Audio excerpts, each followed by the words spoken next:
महिला आरक्षण के नाम पर बुलाया गया संसद का सत्र खत्म हो चुका है। सरकार जो बिल लाई थी वो भी गिर चुका है, लेकिन महिला आरक्षण के नाम पर राजनीति और काउंटर राजनीति की स्पीड पर कोई ब्रेक नहीं है। बीजेपी ने आज भी देश के कई हिस्सों में कांग्रेस के खिलाफ विरोध प्रदर्शन किया और आरोप लगाया कि कांग्रेस के कारण महिला आरक्षण लागू नहीं हो पा रहा है।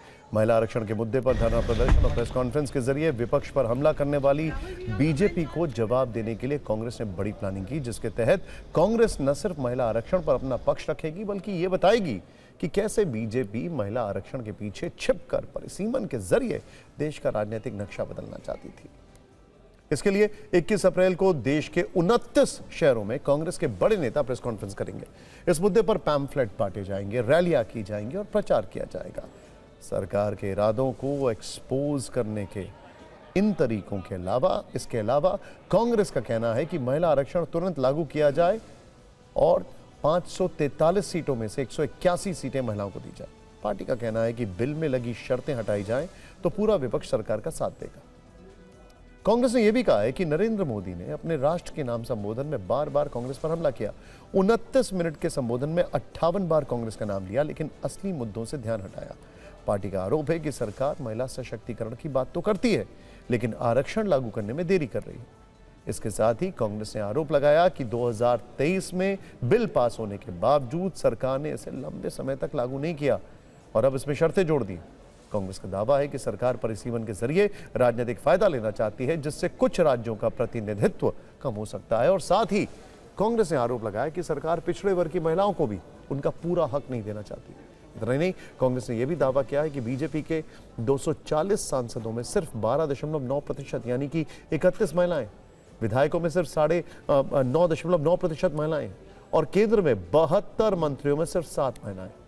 बीजेपी के 54 सांसदों और विधायकों पर हत्या और दुष्कर्म जैसे गंभीर अपराधों के मामले दर्ज हैं, जबकि आज पंचायतों में जो 15 लाख से अधिक निर्वाचित महिला प्रतिनिधि हैं, वो कांग्रेस सरकार द्वारा लाए गए 73वें और 74वें संविधान संशोधन की देन है, जिनके जनक राजीव गांधी थे। इससे महिलाओं को 33% आरक्षण मिला था। उस समय लाल कृष्ण आडवाणी, अटल बिहारी वाजपेयी, जसवंत सिंह और राम जेठमलानी जैसे भाजपा के वरिष्ठ नेताओं ने इसका विरोध किया था। मोदी जी, आप 543 सीट पर महिलाओं को आरक्षण क्यों नहीं दे देते हैं? क्या आपको यह डर है कि पुरुषों की संख्या कम हो जाएगी? क्या आप पुरुषों को बचाने के लिए महिलाओं के साथ यह सौतेला व्यवहार कर रहे हैं? आप क्यों हमारा हक छीन रहे हैं?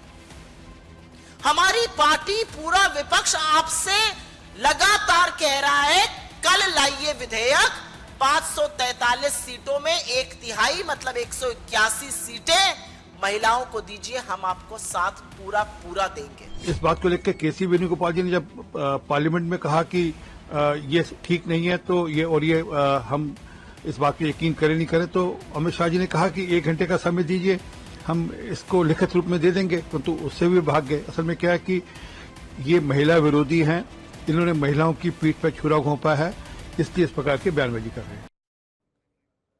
कुल मिलाकर कांग्रेस बीजेपी की उस राजनीति को समझ चुकी है जिसके तहत वो कांग्रेस को सियासी जाल में फंसाना चाहती है और इसीलिए कांग्रेस इस मुद्दे पर अब फ्रंट फुट पर आक्रामक होकर खेलना चाहती है।